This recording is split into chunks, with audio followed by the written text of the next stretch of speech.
Ngayong holiday season, sa gitna ng kabi-kabilaang handaan at inuman, mag-ingat ho tayo.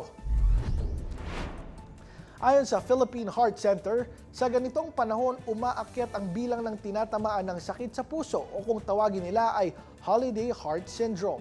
Ang Holiday Heart Syndrome ay isang kondisyon dulot ng labis na pag-inom at walang sapat na tulog, tapos kinabukasan ay papasok sa trabaho. Payo ni Executive Director Dr. Avenilo Aventura, alagaan ang ating mga sarili sa pamamagitan ng disiplinadong pagkain at sapat na ehersisyo.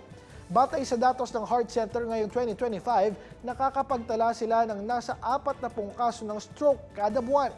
Bilang tugon, nagtalaga sila ng acute stroke unit at holiday stroke protocol.